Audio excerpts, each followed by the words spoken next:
Welcome to another Quantum Conversation, brought to you by AcousticHealth.com.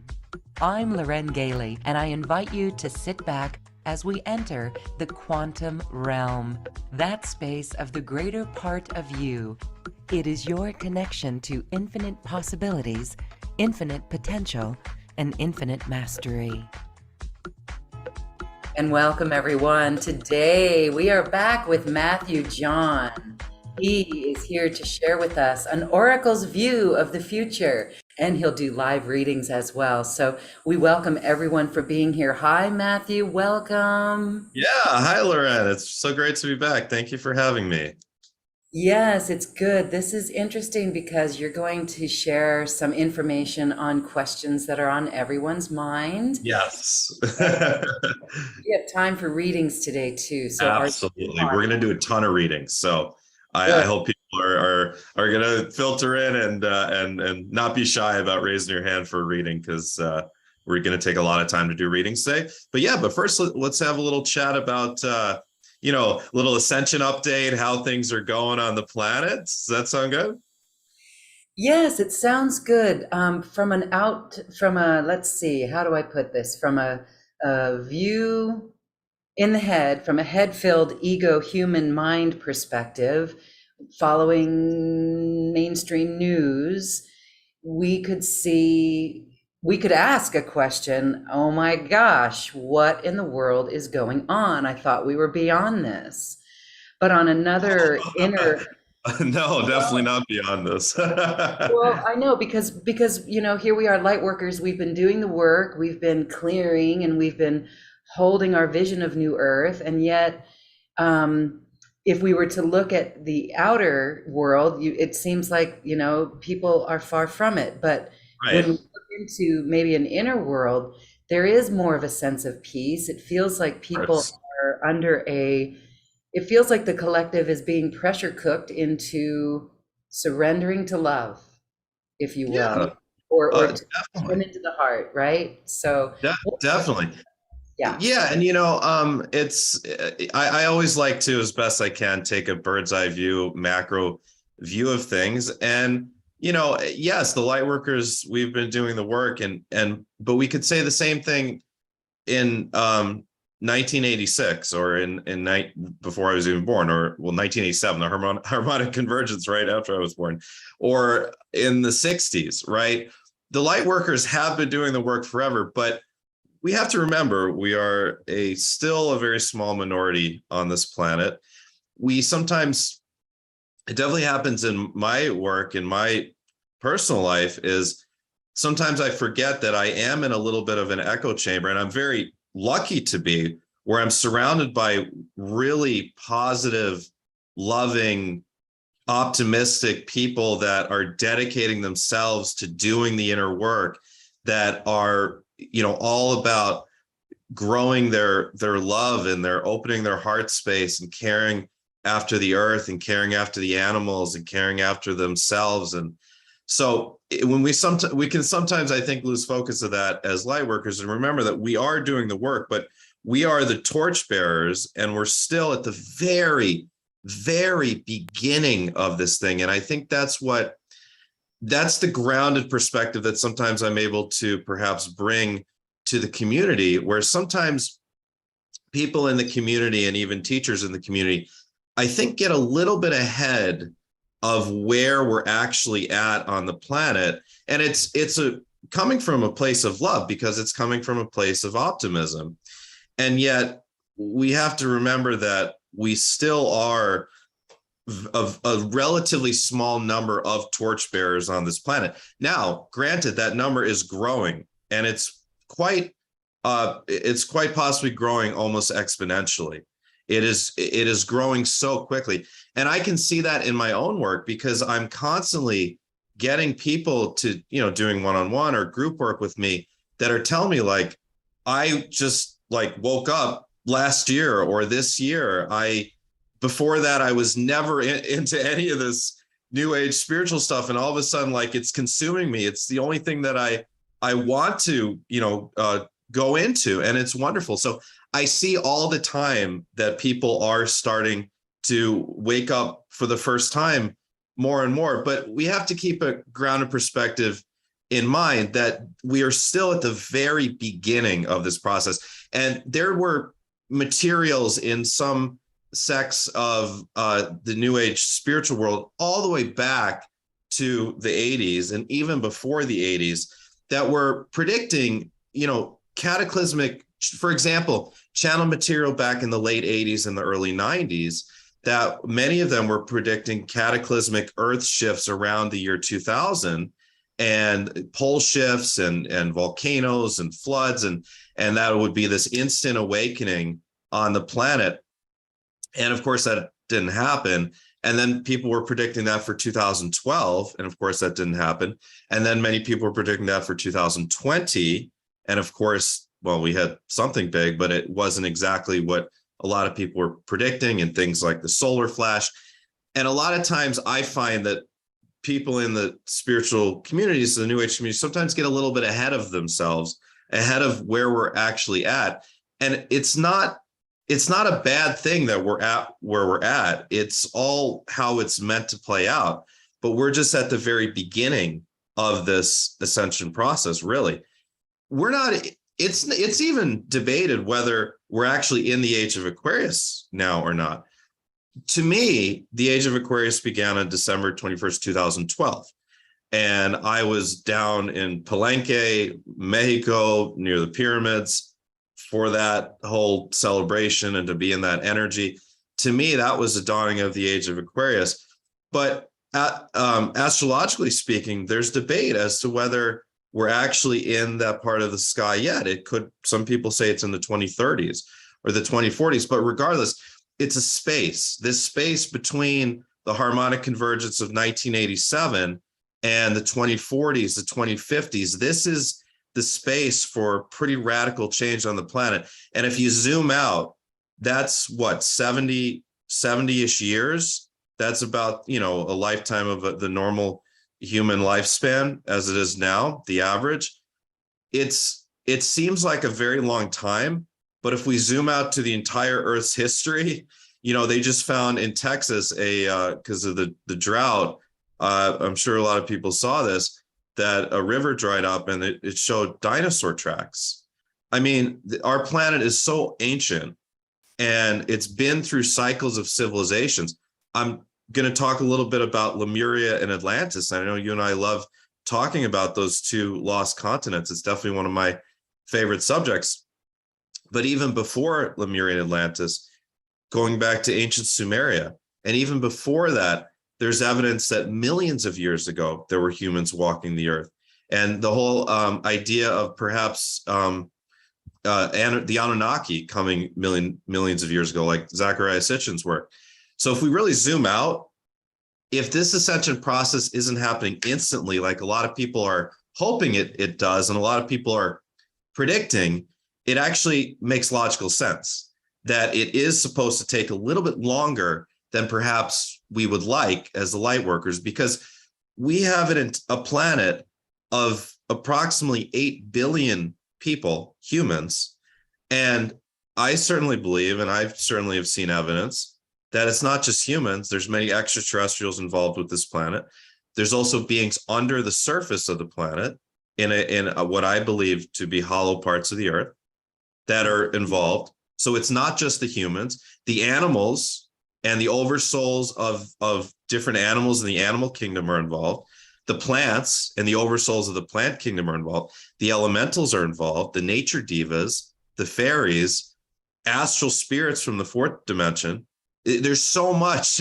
This planet is a potpourri. This planet is the New York City of the galaxy, is my understanding. I mean, I'm a New Yorker. New York City has the best food in the world. I think it's hard to argue that, because people have come from all over the world and opened up restaurants, and the cultural diversity in New York City is second to none. And that's kind of a good metaphor, I think, for our planet. The diversity of souls that are here, human and non-human, there's so much interplay that, and it's not like, as the light workers, we have to do our work, and we have to meditate and do our grid work and visualize and see the future we want to see. But if Russia is and Ukraine are fighting this awful bloody war, it's not our fault. It's not that we haven't failed. It's just that we're doing the little part that we can do, but there's so much more at play. So much more at play. And we have to let the entire process play out.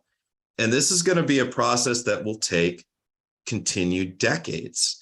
So the keywords I think are patience and persistence. And what I want to share, the title of this is An Oracle's View of the Future. And yeah, I consider myself an oracle in certain aspects. And I want to share some of the visions I've seen of the late 2020s, the 2030s, 2040s, and relate it to the experience of Atlantis and Lemuria. Because as I said, those are two of my favorite topics. And I myself know that I've had incarnations on the Lemurian continent. I know you have as well. So many people that are watching and joining us and in the chat have also had, and drop in the chat, please, if you feel like you've been in Lemuria or you feel like you've been in Atlantis. And I think a lot of people are gonna drop something in the chat. So in Lemuria, just a little bit of background, these two civilizations very likely reached their peak around 13,500 to 14,000 years ago. And very likely the downfall, or kind of the end of Atlantis and Lemuria, was around 13,000 years ago. It was the astrological age of Leo, and we're entering into the astrological age of Aquarius. According to, all the way back to 1994, the Pleiadian Agenda by Barbara Hand Clough, which to me was one of the first books that was of great importance to me in my awakening journey, that we find ourselves every 13,000 years as a planet entering into the photon belt. What is the photon belt? The photon belt is an area of increased light as our solar system travels closer to the Pleiades, which is at the galactic center, right? So as we move closer to the galactic center, we're now receiving an influx of greater light coming into our solar system, coming into our planet. It's very likely that right now here at the age of Aquarius, we're on the cusp of the age of Aquarius from a planetary astrology perspective. Either we're in it or we're right on the cusp of it, but either way, we're feeling the energies already of the age of Aquarius. The age of Aquarius is 2,156 years, okay? If the age of Aquarius began in 2012, we're only 10 years in. If it began in 2020, as some people think, we're 2 years in. If it begins in 2033 or 35, we're not even there yet. So that's why people need to hold their horses a little bit and not get too worried that, oh, because of all the stuff that's going on the planet, that, like you said, you look at the mainstream news and it seems like just chaos and like we're going backwards in certain ways. We don't need to worry and get too focused on that and think that this ascension process is failing, because it's absolutely not. We're just right where we need to be. So back to Atlantis and Lemuria, 2,156 years of the age of Leo was the age of Atlantis and Lemuria.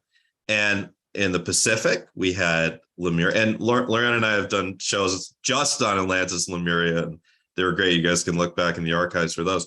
But just briefly, Lemuria was a civilization in the Pacific, and Atlantis was a civilization in the Atlantic. And kind of look at like Hawaii for the center of the Lemurian civilization, then look to like the Bermuda Triangle area for the center, perhaps, of the Atlantean civilization to the in the Caribbean there. Lemuria and Atlantis were both very high vibrational places in certain ways, but in certain ways they weren't. People sometimes mistake that Lemurian Atlantis were completely ascended, so to speak, that they were completely enlightened, that they were operating at the level of other benevolent extraterrestrials like the Sirians or the Pleiadians. They may have been close. We may have been close. We absolutely were able to, like in Lemuria, talk to dolphins and talk to whales and talk to animals. And there were mer people, and we could communicate with the birds. And in Lemuria, we lived a very nature-based, natural life, just communicating with the land and with the animals and the plants and the spirits. Where Atlantis was a very different vibration, and Atlantis was full of very high vibrational cities, crystalline cities, where there were beautiful tall buildings and beautiful gridded crystalline cities. And Atlantis was very much obsessed with science, as many extraterrestrial civilizations actually are. I look at, for example, the Arcturians as being a great example of master scientists. The Pleiadians also are master scientists into genetic research, especially with plants and animals. So many, part of my work, I help people discover their star origins. And so many of the regressions that I bring people on, we are seeing that they come from a place where they're very much scientists. So science is, there's nothing low vibration about science inherently. Science is a wonderful thing.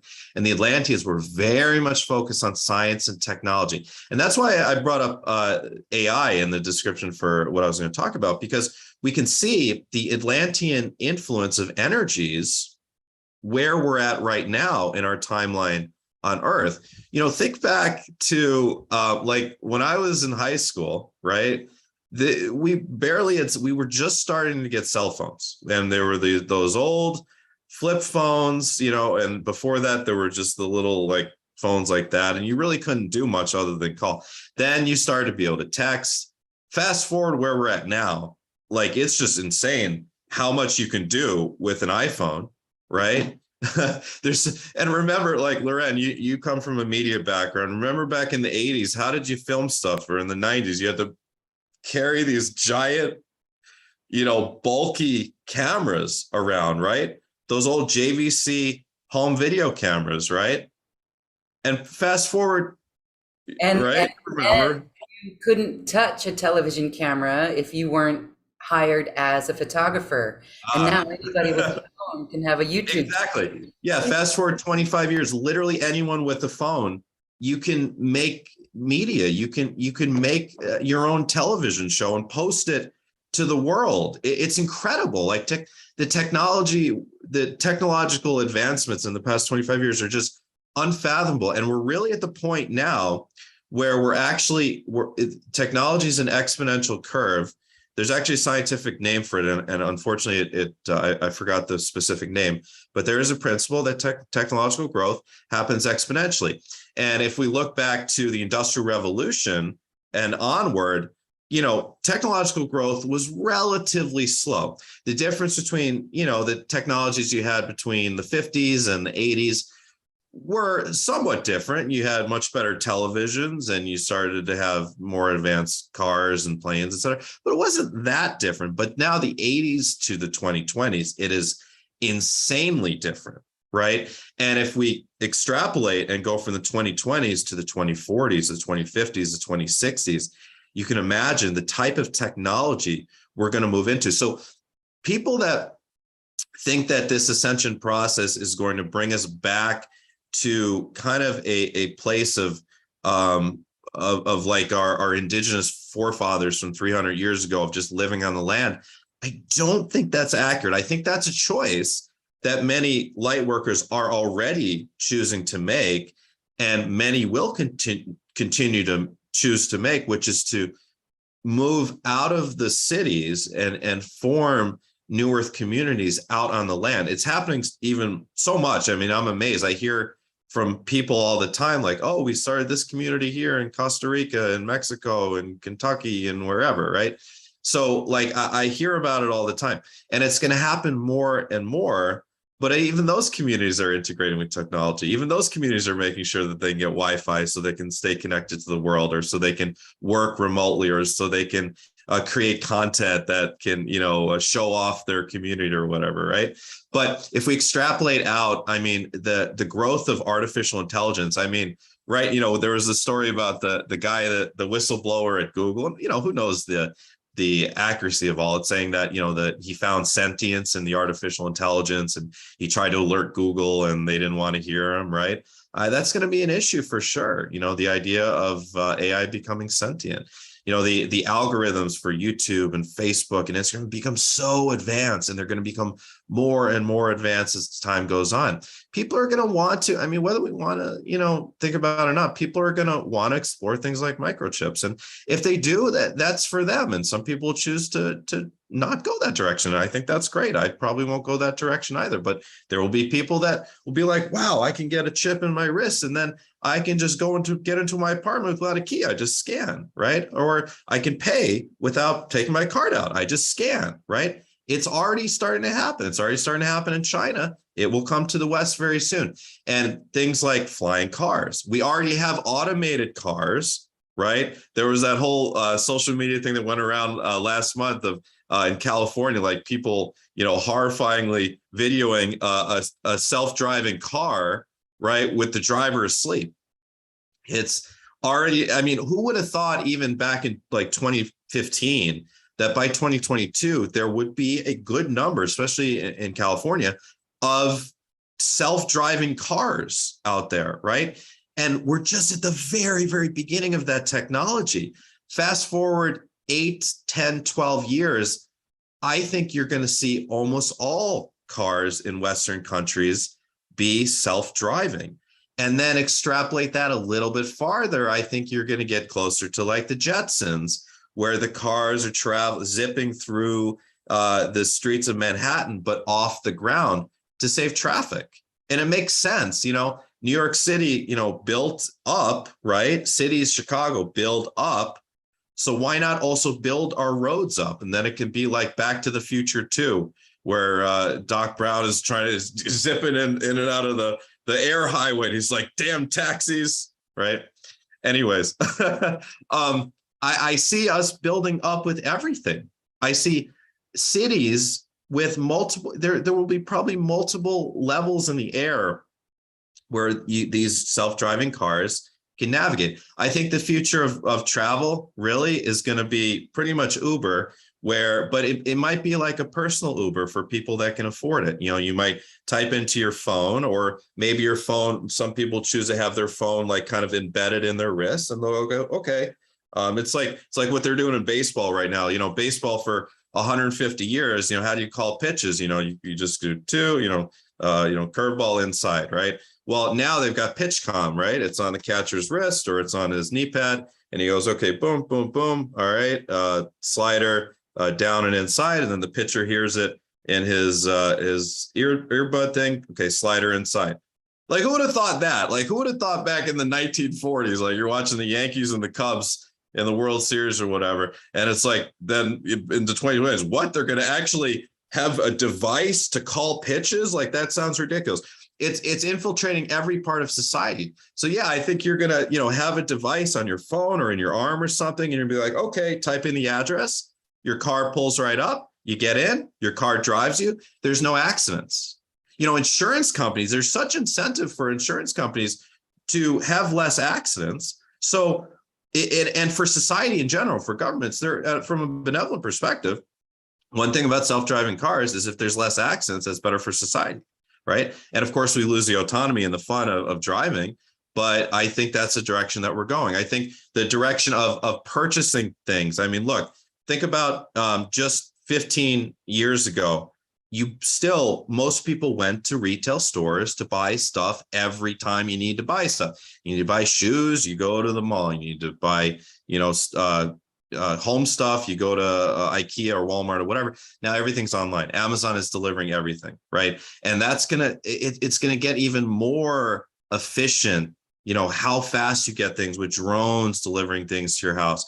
It's this weird dichotomy with the ascension and with technological evolution, where in one sense the convenience levels are gonna continue to extrapolate in a very, I think, benevolent way. And at the same time, we lose our sense of connection. We lose our sense of connection with the earth in a lot of ways. We lose our sense of connection with who we are and who we used to be. And that's what causes, so what everything I've been talking about, the technology, that's the Atlantean energies. And then there's this dichotomy of many beings going in the other direction, closer to the Lemurian energies, and forming communities outside of the cities. Because with all the technology, of course, there's also health risks. Everyone already forgot about 5G. Like back in 2019, everyone in the spiritual community was up in arms about 5G. Everybody forgot about it. Like we got used to it, but it's still not good for our health. 6G is coming, 7G is coming, more and more intense microwave radiation coming into our bodies. Is it good for us? No. Are there ways to protect yourself? Absolutely.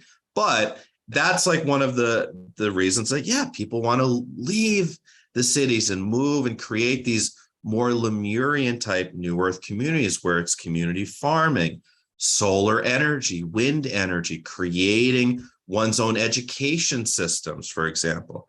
And really, ultimately, the future we're moving into, as I see emerging, eventually, what does the New Earth look like in my mind and my vision? It's really kind of emerging of the best, most benevolent aspects of the Atlantean consciousness with the best, most benevolent aspects of the Lemurian consciousness, where we have technology that is convenient and puts us more like aliens, Syrians, Pleiadians, Arcturians. They're very high vibrational. They're not the type of people to like make fun of others. But what do you think they think when they look at us driving gasoline cars? It's insane. We're still drilling and destroying the earth just to fuel vehicles that drive really slowly, that are constantly crashing into each other. People are constantly dying because they're crashing into each other. It's insane. From a galactic perspective, we're in the dark ages still, technologically, right? So the best, most benevolent aspects of technology, the best, most benevolent aspects of artificial intelligence, right now we have a job surplus in the United States, more than we've had in a very long time. There's many reasons for that we don't need to talk about. But the thing is that what it does is it opens the door for artificial intelligence to grow even faster. It incentivizes private companies that are creating different types of AI and robotic technology that could then replace the jobs that people don't want to work anymore. And who's to say that that's actually even such a bad thing? Maybe we're evolving as a society. If we put a positive spin on things, maybe we're just evolving as a society to where we can integrate more with artificial intelligence to help things run smoother, to help things happen quicker, to help commerce happen quicker. So I like to take a benevolent view. I like to take an optimistic view in general of everything. The people that see, and I respect everyone in the community because everyone is doing their work in a different way. But the people that see a very harsh delineation, for example, a solar flare where all of a sudden, 3/4 of the planet is gone to some other planet, I don't believe in that. People that see a very harsh delineation like a cataclysmic World War III where, horrible, I don't see that either. The powers that be on this planet want to make sure that commerce still continues, that trade still continues, that people are still buying things. It's just that the way that we buy things and the way that our lives look on a day-to-day basis will fundamentally shift more and more because of technology. Will there be probably more wars to come in the 2020s? Yeah, the 2020s has this Martian, from an astrological perspective kind of element to it is what it feels like. There's a bit of a violent element to the 2020s.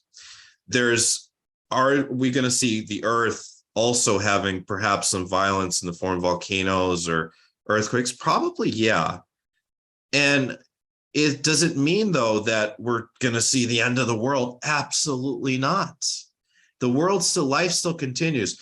COVID could have been the end of the world, but life still continues, blessings and my condolences to everyone that lost people during COVID and those souls that left, blessings on their journey. But at the same time, the world still continues, right?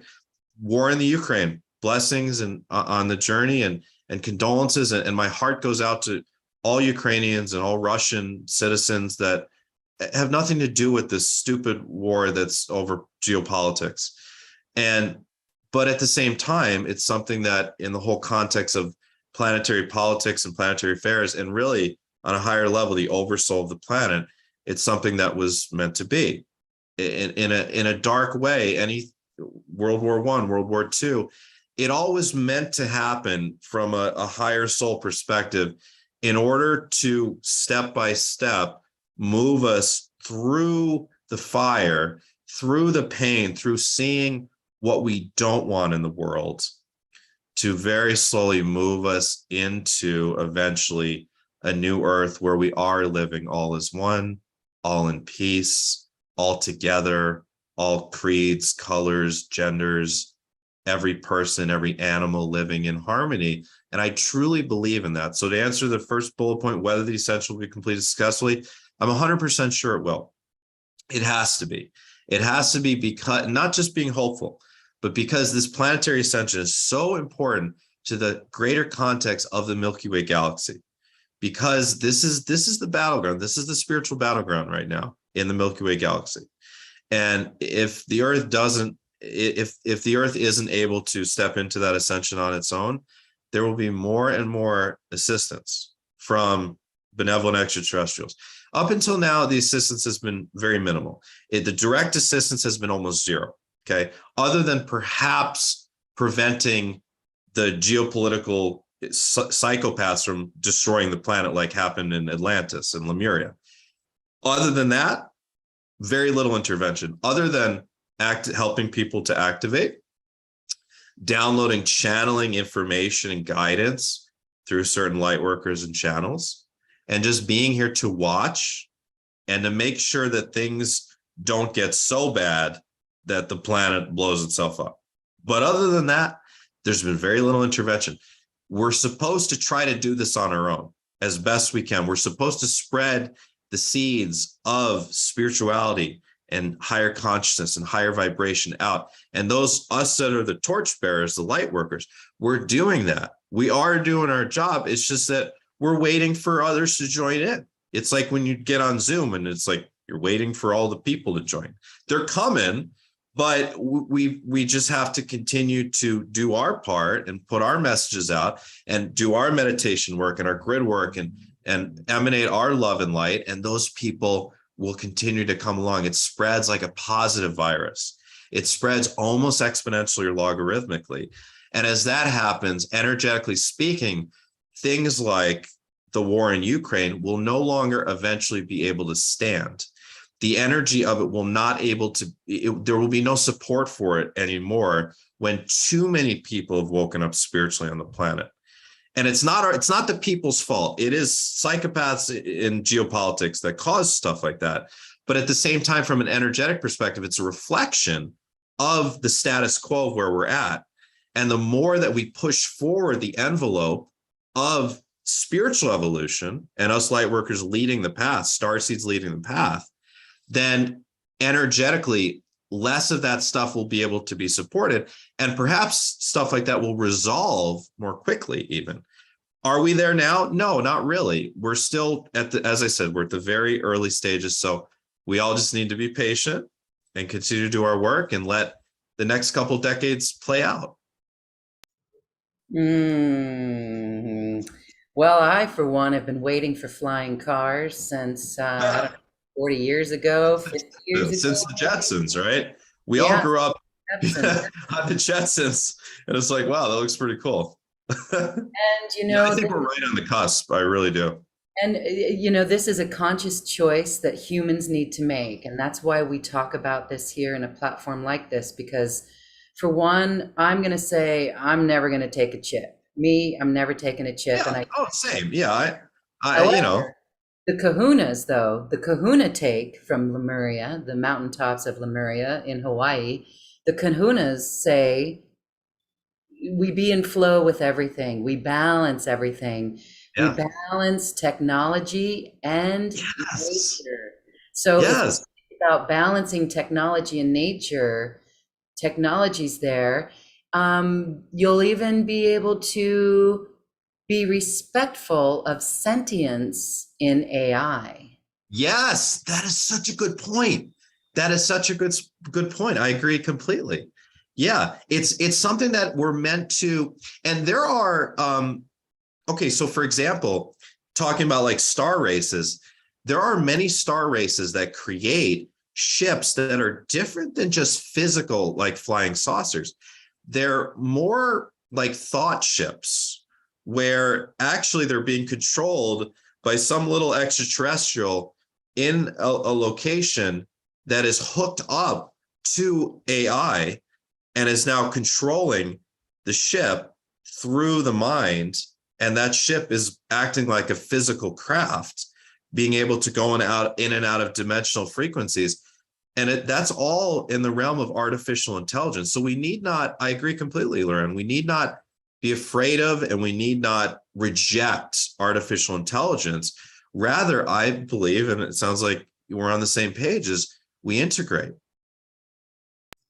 Yes, That's balance. the natural evolution of our planet. Yes, balance. Okay, thank you. Yeah. Oh, Okay, we've got some people who'd like a reading from you. Did you want to yeah. address anything else, or do you want to take some readings? So Oksana says, not buying that integration of AI and transhumanism will be a benevolent outcome for humanity. It is a disguised control manipulation in the name of progress. Look, I agree that there's an aspect to that. Everything comes with two sides to the coin. Okay. These phones allow us to do incredible things, and yet they can see everything we're doing and know our tendencies. TikTok's privacy policy, when you sign up for TikTok, you're giving away all of your data to Chinese companies, right? So everything has two sides of a coin to it. What I'm saying is that it's the natural evolution, and it's about how do we work with it.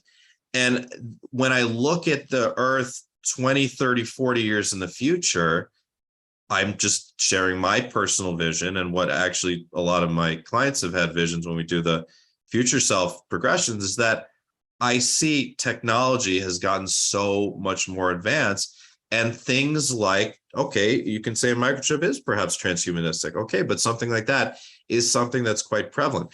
We can say an Apple Watch is transhumanistic, can't we? I mean, if you have it on at night and it's tracking your brain waves and your sleep cycles, that's transhumanistic. But people use it, and look, there's two sides. One side, people can track their sleep progress and maybe improve the ways that they sleep, and then the other side of it is, well, they're now being radiated with radiation that is not going to be good for their body in the long term. So I see exactly what you're saying, Oksana. But everything just has two sides of the coin. All I'm saying, this is the natural evolution, and there's nothing that's going to stop this. And I'm not saying it's a good thing or a bad thing. I'm just saying it's what is, and it's what's meant to be. Very good. Yes, we don't resist, we adapt and we integrate. Yeah.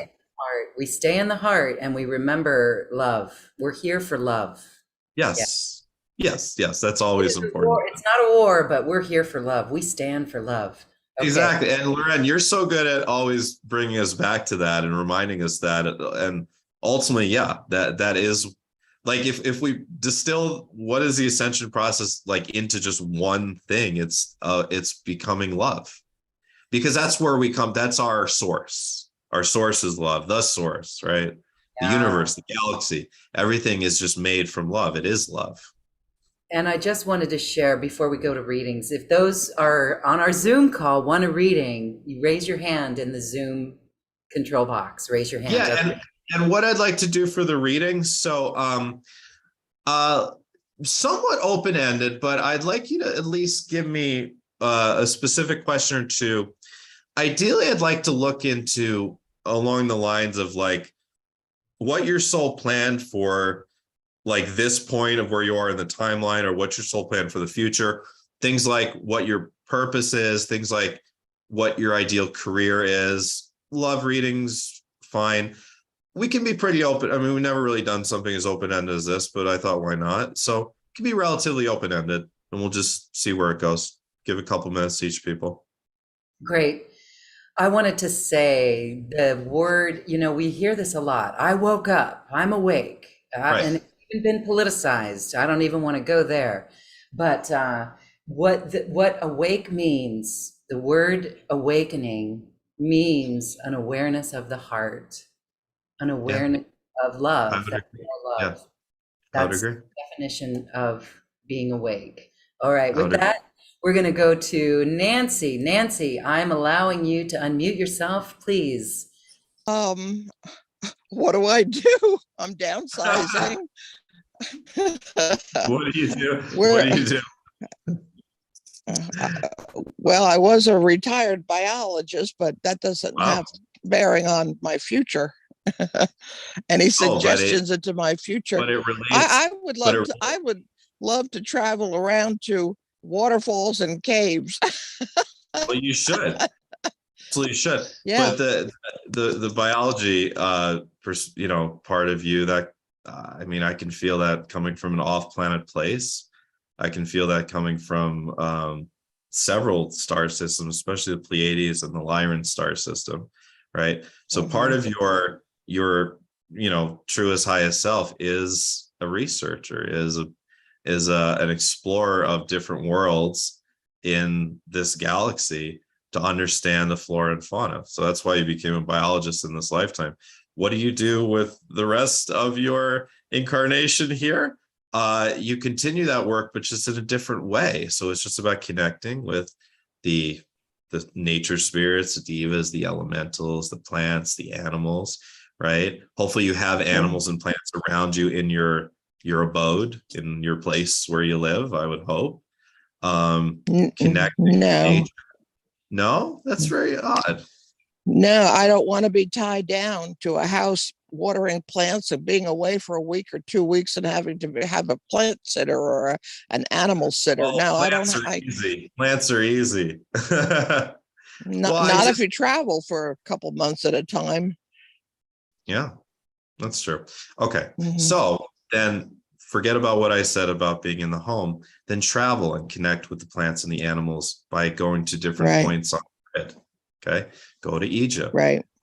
go to Peru, Been there, go, been there, been there. I've been go to there. go to Uluru. Okay, go to the Great Barrier Reef, go to Nepal. Okay, go Been to there, been there.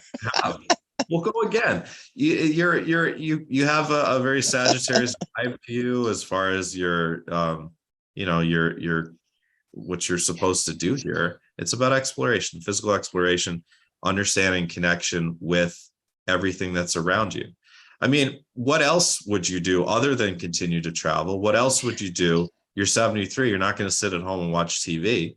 So what else would you do rather than continue to travel, right? And Okay, explore. now you hit the nail on the head. My health is not good. My muscles from the waist down are really atrophying, and can't move I can't travel. I have to eliminate traveling because, except for local stuff, because of my muscles. My legs are just like really super weak.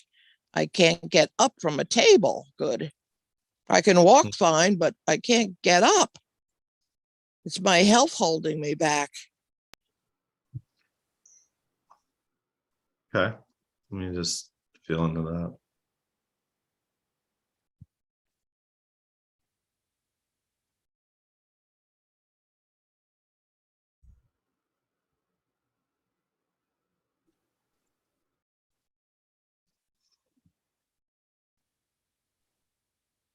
Hmm.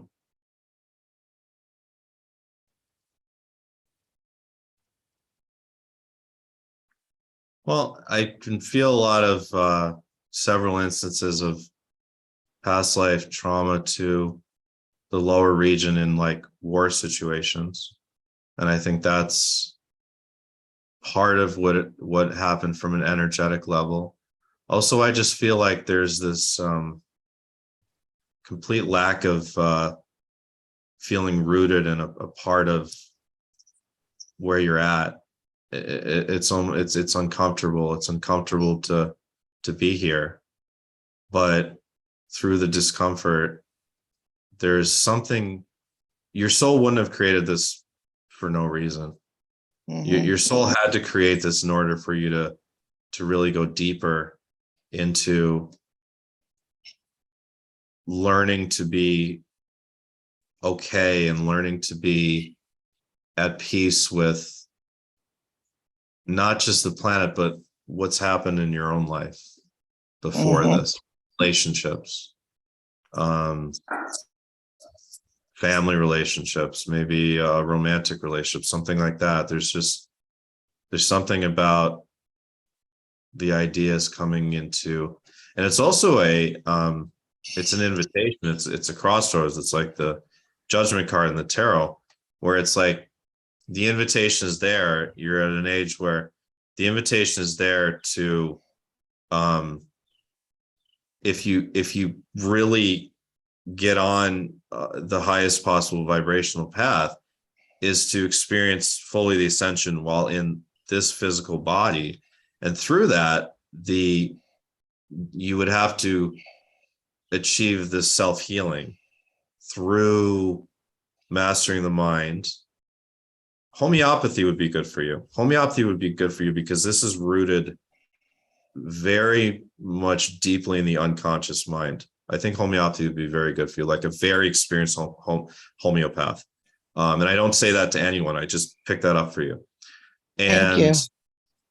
And if you were able to master that and really get your legs going again to an extent where, yeah, you could explore more, you would experience this renaissance, this rebirth, this wonderful second life, second wind in this lifetime. And you could really go all the way in this lifetime and live a very long life and experience a sense of fulfillment on this planet. But you're at that crossroads where you also could choose to not, and it's okay either way. Like if on a soul level you say, well, this was fun, but maybe, some point we'll come back and we'll do this again in a different way and do some of this karmic resolution in a different way, a different place, a different body. That's okay too. Like either is fine, but on the highest path in this life, if you really want to dig into that highest path, there is an element of self-healing. So look, if you're watching a show like this and joining a show like this, obviously, and yeah, you were sharing an interesting non-dual perspective. And I would continue on the path of research and understanding and understanding how to work with the mind, how to really develop the mind in its highest possible vibration in order to heal the body, and working through the inner turmoil and stuff that still remains from relationships.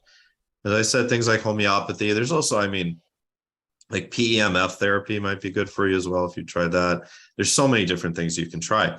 But that would be what I would say. Does some of that make sense to you? And it's okay if all of it doesn't make sense, but does some of it?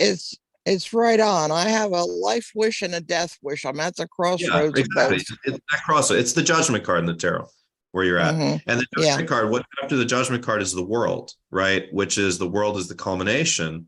The world is the culmination of the experience of your ego or personality or physical body here in this lifetime. And it can be either or. It can either be a full ascension, or it can be what comes after the judgment card is number 22 or 0, which is the Fool, which is going back into the womb and doing it again. So, and it's okay, whichever you choose, like on a deep unconscious level, is totally fine.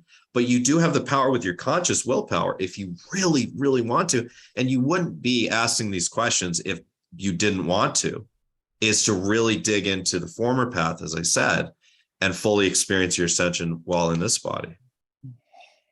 That's perfect. Thank you. Yeah, that's perfect. That's exactly, it's my free will choice. Whichever I go is fine. It is. It's all good either way. Yeah. Thank you. Nancy, You're welcome, Nancy. All right. Thank you. All right. We're going to go to some more callers, but briefly, Matthew, I want you to explain an upcoming course that you have. Oh, yeah. Soul reading sessions, and do it in a few minutes so that we can get back to readings. Thank you. Yeah, absolutely. So we've got a live mastery empowerment course coming up called Addiction Relief for Lightworkers. So this is deep stuff here.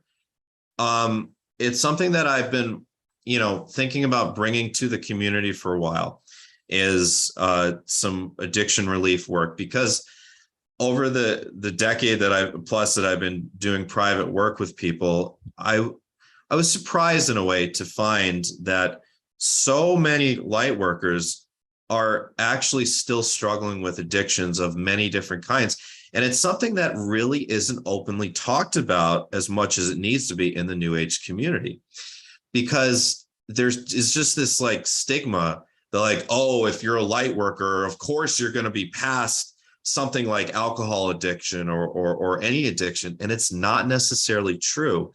And just because you are experiencing some sort of addiction, it does not mean that you're not moving forward on your ascension process. You absolutely are moving forward on your ascension process, but this is something that really is at the top of the triage. Addiction is always at the very top of the triage. It's the first gateway that you need to move through completely. And once you move through that gateway, everything else starts to fall into place energetically and on a real physical level much more easily.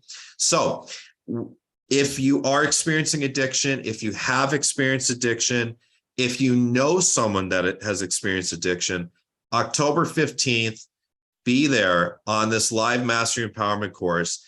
And we are going to do some very powerful energetic stuff. And also I'm going to teach some very practical stuff. And we're going to utilize wonderful tools like EFT tapping. And I'm going to be doing some channeling of different higher entity beings and things like that. But be there, please, because this is going to be of tremendous service to you. Don't stop taking any medication prescribed. Don't stop going to AA or NA or wherever, any community, but be here and use this as a support system. So the great thing is that I'm offering special offer packages, as I always like to bring special offer packages to the New Earth One and the Acoustic Health community. And all the packages, we have package A and package B, and they start at just two payment options, just $66 per payment, right? 122 divided by 2, if I got that right. Or no, $61 per, right. And if you want to join this addiction course, it's included in each of the packages. I'm also offering private readings, which I don't always offer on summits like this. And I'm offering a full-length private reading, which is something I've never done before here or on another platform. I'm offering full-length 1-hour soul plan readings as a part of these packages. If you get package B, okay, in a soul plan reading, what do? I connect with your life plan, your spirit guides. I connect with my helper guides. We take a look into your life plan. We take a look into what is the past life karma that got carried over into this lifetime? What are you supposed to do with that karma? What are your specific soul lessons that you need to navigate during this lifetime? What are your specific soul contracts? Because our soul contracts, especially with family members and romantic partners and ex-romantic partners, these are some of the biggest places where we experience learning and soul evolution here in our body on the physical earth. So I'm going to look into your soul contracts. We're also going to look into your future. These are full-length 1-hour sessions, and I'm also doing something special. I'm also going to give you the opportunity. Usually I've done audio sessions for these in the past, but for this package, if you want to do a video call, no extra charge, it's included in the package. There's 2 payment options on it as well. You get to do a 1-hour one-on-one video call with me. And also in the first package, we have a package A, we have the addiction relief webinar. We also have 8 of my mastery empowerment courses. They are all wonderful. We delve into so many different topics to expand your learning and understanding, to give you tools to be able to heal yourself, energetic activations to heal the past, to heal the present, to heal relationship. Package A has 8 of those, and then package B has 16 of those courses to do on the side. So that's over 33 hours of content to dig into for your self-healing, for your self-realization, and to further your learning and understanding of all sorts of things in the New Age community. I really am first and foremost a spiritual teacher. That's why it's at the forefront of my bio. And I love teaching. You're going to learn so much from me in these courses. And if you get package B, you're also going to be able to have that 1 hour one-on-one private reading with me. And Loren, I just did this right before the call. Normally I am booked a few months out. I have opened up a good number of spots just for people purchasing these packages in the first week of October. So if you want to get in October, I would really highly advise get in today or tomorrow at the latest. Those October spots are going to fill up really, really quickly. And then I'll, if you miss one of the October spots, we can schedule in November. But I did open up a really good number of spots in October. I was saving them on my calendar for you guys on the show. So I wanted to make sure people didn't have to wait too long to get to talk to me. Perfect. Thank you so much. I'm dropping the link to the special offer right there in the chat box. And of course, it's here on our Zoom or on the web here, right here. All right. Yeah, and Patricia said many starseeds I know are going through addiction. They're having difficult time. It is something that we don't talk about, and there's a stigma there. Unfortunately, it's like it's kind of it's not an outward stigma, but it's kind of this implied stigma that I've found. And people sometimes, when on a private session, they almost feel a bit embarrassed to share with me sometimes. And you never should be.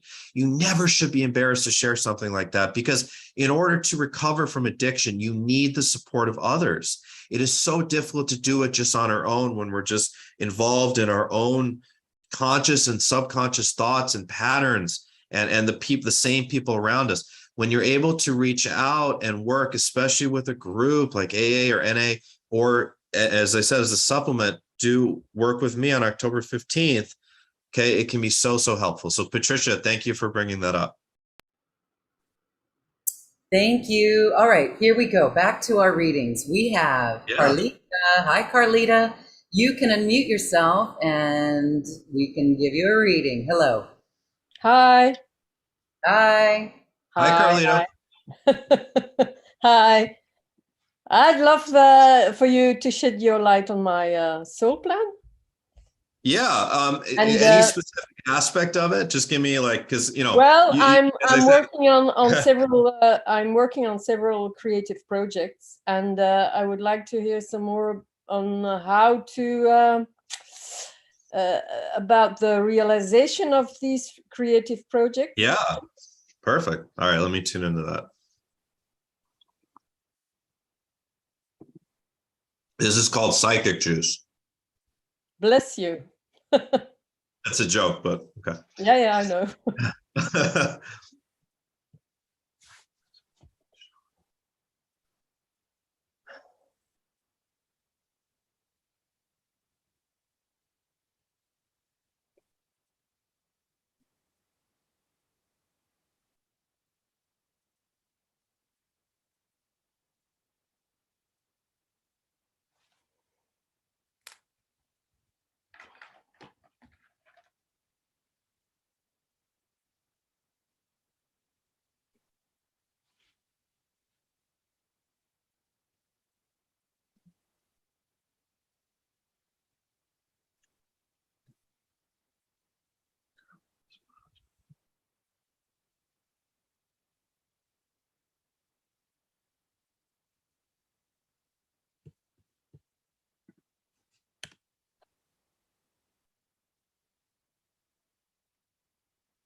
So there's an important past life for you that I pick up where you were not able to finish these very specific projects that were it seems like it's medieval times, and it seems like it was writing projects, and it seems like there was this series of books that you worked so hard. I can see you writing, and then you just died.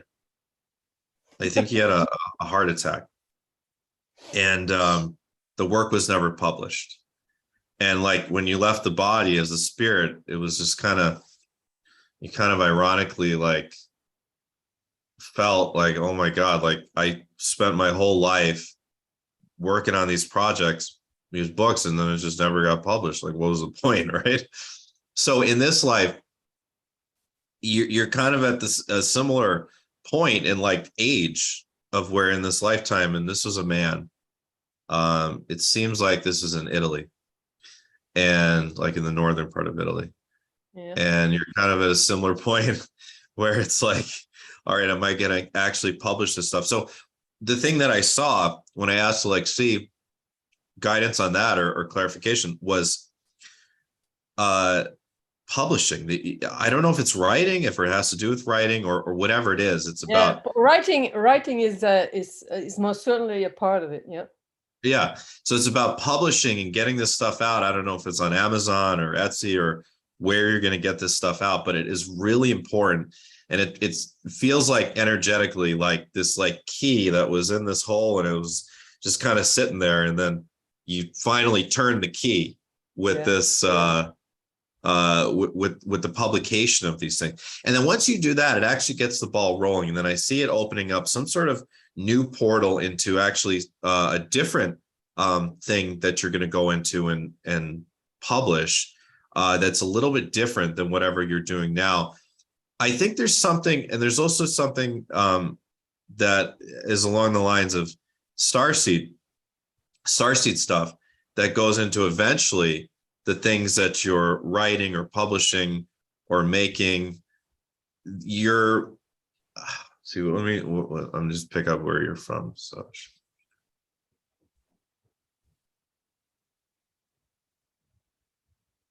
yeah, you're from a different galaxy, but you've also been a Lyran being. There's something about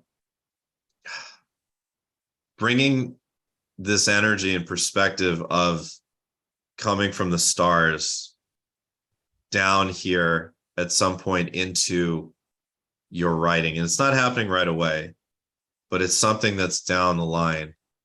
And then there's also like, let me just look into this. Something about, hold on.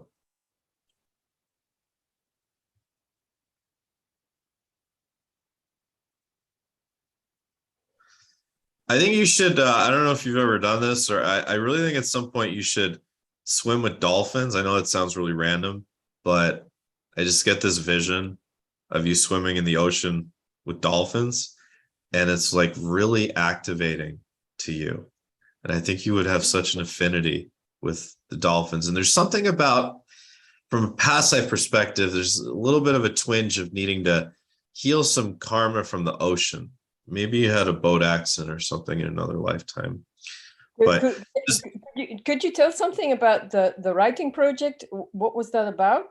Do you pick up something? What I was saying about the bringing the past stars. lives? Oh, what you were writing in past lives? Yeah, oh. yeah. What the subject was about? Oh, yeah, that's a good question. All right, let me go back to that vision. Hold on, let's see what I can pick up. You were writing the Book of Mormon. I'm kidding. Okay. Not the book itself. You're writing the South Park play. Yeah. All right, let me go back to okay.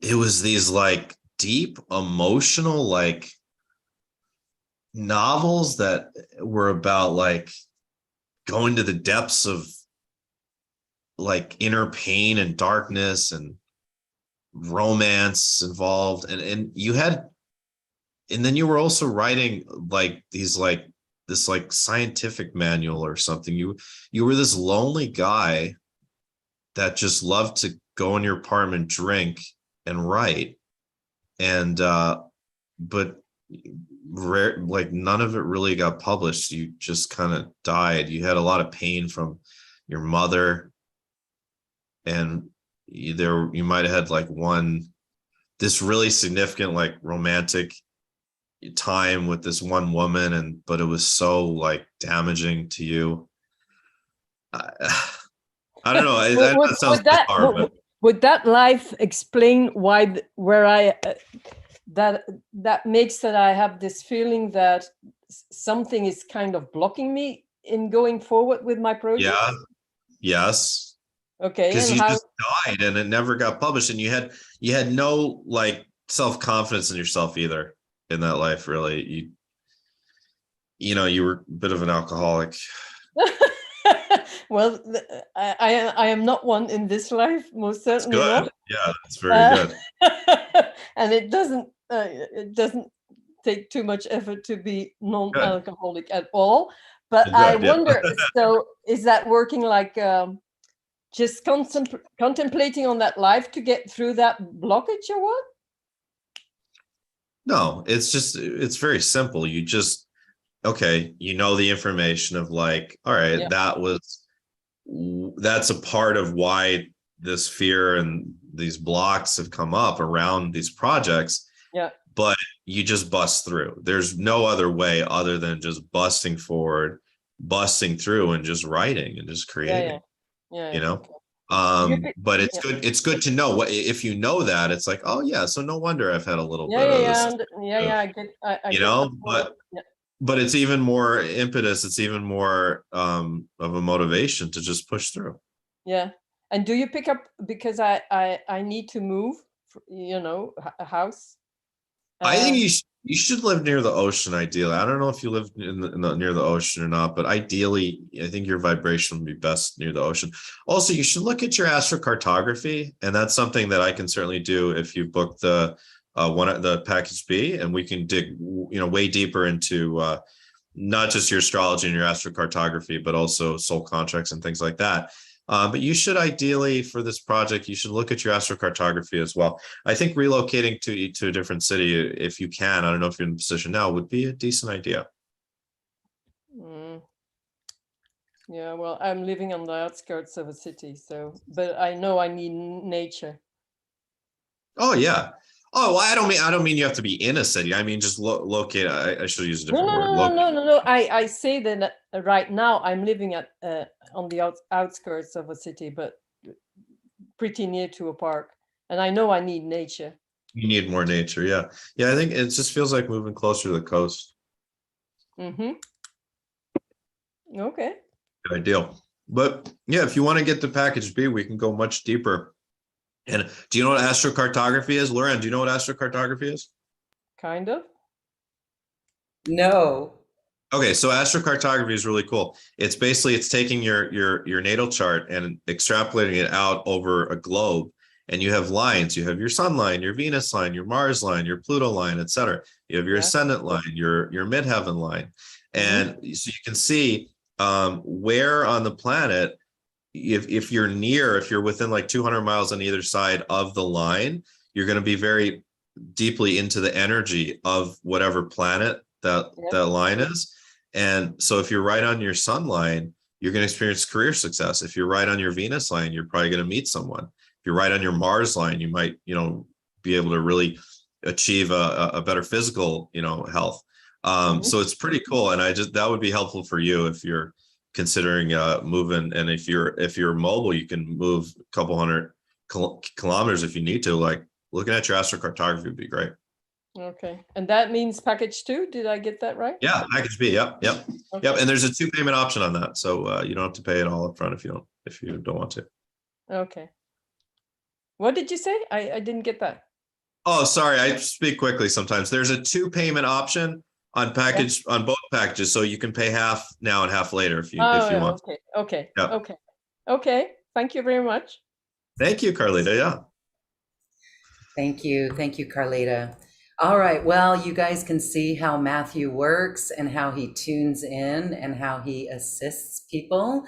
And if you feel that this resonates with you, please check out his special offer. He's available to work with you. He's got time. He's opened up for coming up sessions. So go ahead and book a session and join us for his upcoming Mastery Empowerment course. Yep. Thank you, Matthew. We are out of time for today. I'm so sorry, but we are going to give you a moment to give us any final thoughts. Thank you. Yeah. Well, I just I'm grateful for people that joined, and I hope everyone enjoyed the discussion. And you just remember to try to zoom out on everything and just take one day and one moment at a time. I feel very much at peace, and I hope you all feel very much at peace. And yeah, don't pay attention to the news too much, because it really can throw you off your kilter and your root chakra. Just have the trust that everything is happening as it should. here on the planet. And please, if you'd like to get a private reading with me, this is a rare opportunity to be able to get in and get in with me quickly. So please look into getting package B. Yes, those are all there for you. Again, the link is in our Zoom chat, and the link is here on this page. And I want to say that if you do choose to look at the outer world and pay attention to the media, play it with a game and see how you can see New Earth coming about. There are new turtles that are appearing on the planet after a long time away. And Really? New Earth is around. That's how I read. I don't watch the news. I read. And Didn't you talk about like helping with the turtle migration or something? Oh, I was at a turtle release. Turtle release. Yeah. That's so cool. I guess I I'm love just turtles.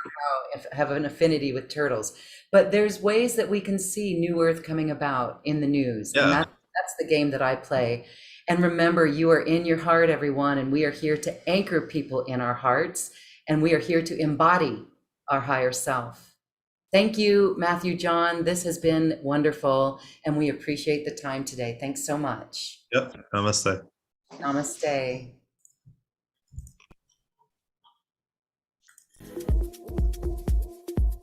Thank you for listening to this quantum conversation, and thank you for dancing with us to the cosmic heart.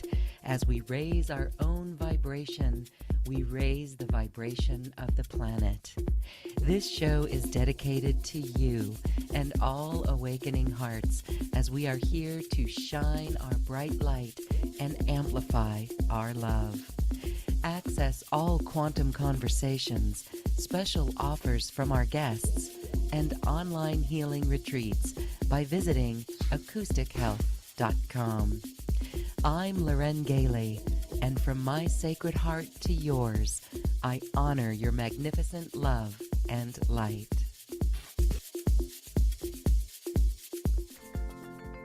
We leave you now with music from the universe. Music literally created by the universe, as musical notes were assigned to mathematical equations. The result is this beautiful music, available at acoustichealth.com. Namaste.